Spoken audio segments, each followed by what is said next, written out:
Sau hơn 10 năm bôn ba tại các quốc gia Đông Nam Á, Chris Elkin đến Việt Nam để tiếp tục theo đuổi công việc mà mình đam mê, tư vấn xây dựng thương hiệu. Một thị trường mới nổi đầy tiềm năng phát triển như Việt Nam cho anh nhiều cơ hội để vận dụng tối đa tư duy sáng tạo và những kinh nghiệm tích lũy từ môi trường quốc tế. Với mỗi dự án mới, anh luôn trăn trở làm thế nào để tạo nên sự khác biệt, giúp khách hàng xây dựng một thương hiệu vững chắc, đáng tin cậy trong mắt người tiêu dùng. Đội ngũ cộng sự của Chris đều là những người trẻ, tư duy cởi mở và sẵn sàng tranh luận đến cùng để tìm ra một giải pháp tốt nhất. Có thể nói, một môi trường làm việc năng động, gần gũi, tràn đầy cảm hứng chính là thương hiệu riêng mà Chris đã xây dựng được cho Red Brand Builders.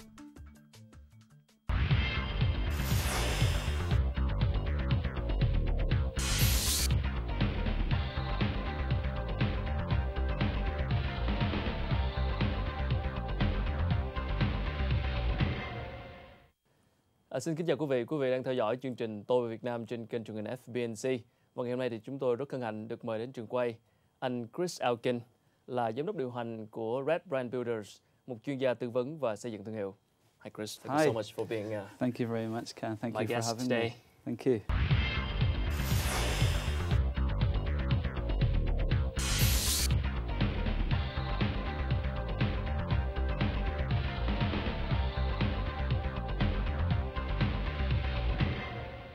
So let's talk about brand building. What is Okay. the roles of brand buildings in the corporate competition strategies nowadays? Okay, well, I think brand building is essentially the personality that helps your target audience to identify, to understand what your brand, what your products and what your services have to offer. It's very powerful because ultimately branding done in the right process can help to influence the choice that your customer makes about choosing your product, your service, as opposed to your competition. It's very much, I believe, brand building is very much, should be very much at the heart of your corporate strategy. It really is fundamentally putting the customer at the heart of how you build your business and how you understand and satisfy the desires and needs of those target audiences. My big advice for brand building is that it needs to differentiate your brand against your competition.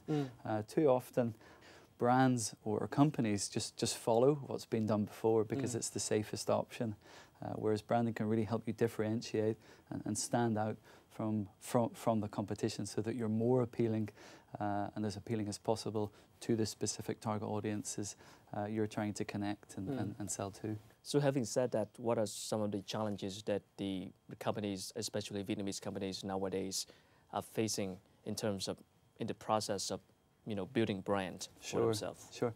Look, I think there's similar challenges across most of the region, but I think in Vietnam, one of the real challenges has been two things primarily.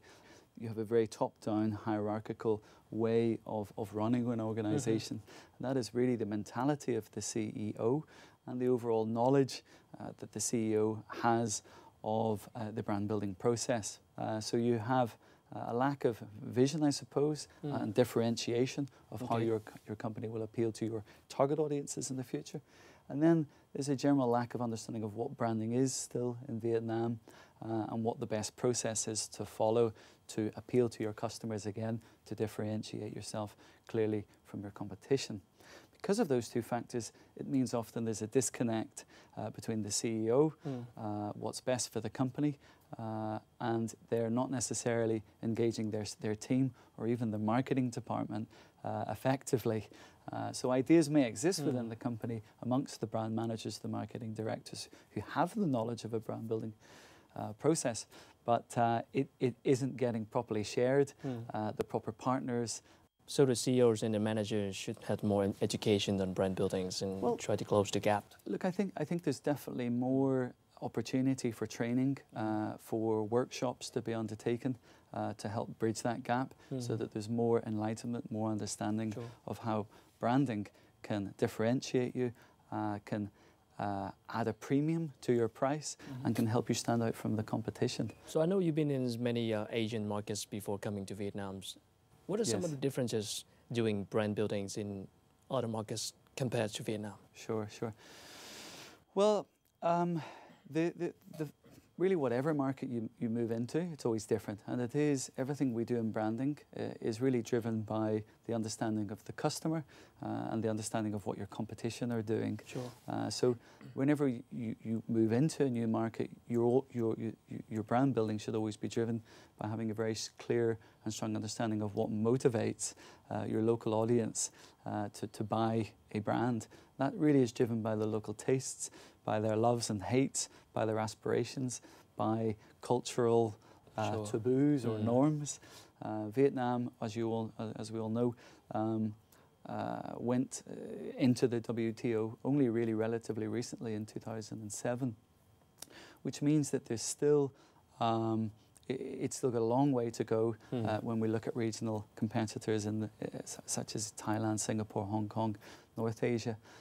So it really is, to me, a very fast-paced, fast-changing place, but also there's still very traditional ways of thinking and traditional ways of working, which will evolve over time to be maybe perhaps catch up more similar to other markets. But at the heart of it, it really is who's your target audience and what are your competition doing that sets it apart from other markets. So when you start a brand building project, what is your most concern? What are some of the areas that you have to put in a lot of thoughts? Goes back again to some of the earlier points I was making about really engaging with the CEO, really engaging with his team to really ensure that they understand what the power of branding can be within the organisation and what is the best process to follow.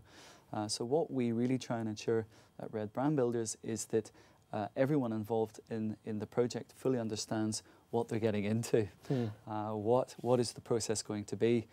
We have a 9-step process that we normally take clients through that helps for everyone, as we'd say in English, to be on the same page. If everyone's clear why we're doing what we're trying to do to help the brand and what we're going to do over the long term, then it makes it much more easier for everyone to contribute, to feel comfortable sharing what's best for the brand, and then we have a clear roadmap to actually deliver on the brand building project. So really it's a process of education and being transparent and being clear on what we're trying to achieve. But then what happens if you and the managers and the CEOs don't come to the agreement, you don't come on the same page? What happens? What do you do? It's challenging. We have clear processes and we can show the results. We can show case studies of what's worked. You need to have a clear process that you can demonstrate has been tried and tested by many large, successful companies from around the world as well as Vietnam. And you show case studies of what they did, how it enhanced their brand or created their brand, and how that got them ultimately results. So I think if you can show something that's tangible and demonstrates the value of the process to a CEO and his team, I find it very rare that people don't ultimately get it and then come on board to try the process in full for their own brand. Sure. So with many years of brand building experience, which international brand that you think the Vietnamese firms can learn a lot of in terms of brand building strategy? Look, I think one of the earliest, largest multinational corporations to Vietnam is actually one of Red Brand Builders' clients. We've been worked with Unilever for nearly seven years, and Unilever have been very effective and extremely successful all around the world with what we call a house of brands or a portfolio of brands, and then looking at particular markets where they see growth, where they see potential target audience segments that their house of brands will appeal to. But of course, every single market is different. As I mentioned before, everyone has different tastes, desires, dislikes. So what Unilever have been very effective at doing is going into those markets and asking the target audiences they think they will target the right questions. So they have a process in place, and then they dig out these insights about the behavior of what motivates those people to buy certain products. And then they position their products from overseas to appeal specifically to that target audience in their language with visuals that are appealing and aspirational to them. They find particular ways, the habits that those people consume their products, where and when throughout the day, and they make sure that their products are there and in a place where they're going to buy them. And they provide all sorts of sales promotions and incentives to keep them coming back as well. So the brands are strong and appealing and different from the competition, but they also have a strong marketing calendar of activities to keep them coming back, to over the long term to build brand loyalty, and ultimately to get them to advocate the brand to their friends and family. All right, we'll come back with that after a short break. Okay. Thank you. Thank you. Vâng, thưa quý vị, vừa rồi là phần 1 của cuộc trò chuyện với anh Chris Elkin, tổng giám đốc của Red Brand Builders, làm chuyên gia tư vấn và xây dựng thương hiệu. Mời quý vị giải lao trong ít phút trước khi quay trở lại với phần 2.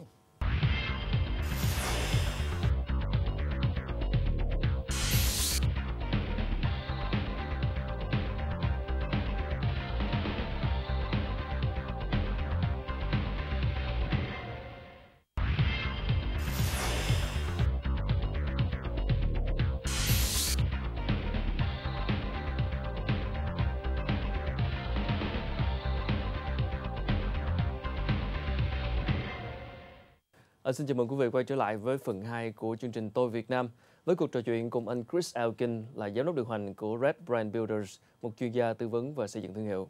Hi Chris, welcome back. Thank you. So we've been talking about Unilever, and big companies like Unilever have the strong financial resources, so they have no problems in, I guess, investing more in a large-scale brand building strategy. But how about small and medium enterprises? What should they do if they're facing capital shortage? I understand. Look, again, I think going back to the earlier point about the mentality of the senior management, the CEOs, brand building is much more about the process that people follow and the mentality of the importance of where they place that process within their overall organization. My advice is, if even when you found a company and you're not sure what the future success may be, if you're thinking of the company as a brand as opposed to just an enterprise from the first set, you're more likely to have success, I believe, for the business overall. It really comes back to having the mentality and then the right process and having similar principles that the large MNCs would have and apply. Perhaps an example of one of these companies that put the brand first from the start were companies like ICP, who have created the X-Men brand, and being very, very clear from the beginning about having a very strong personality, brand personality, one that was very clearly appealing and targeting, in their case, to a masculine, male, youth, young audience, first jobber audience, and one that was very distinctive from anything that was really on the market at that stage. So it's really not necessarily just all about money, it's the mentality and the principles that you follow and how important you ingrain them in your organization, and how you consistently follow those processes and inspire and educate all of the people that may join your organization in the future, that ultimately will underpin, I believe, and give more strength to your business by having that brand philosophy in place. So you can raise some money, but if you don't have a good mentality, then there's no way you can build a good brand. Correct, or the right process, yeah. Well, Vietnamese usually say that hữu xạ tự nhiên hương, which means if you provide some good services or products, people will automatically come to you, especially the restaurants and the drinking, cafe restaurants and some, business like that. They influenced by that thought. You provide good service.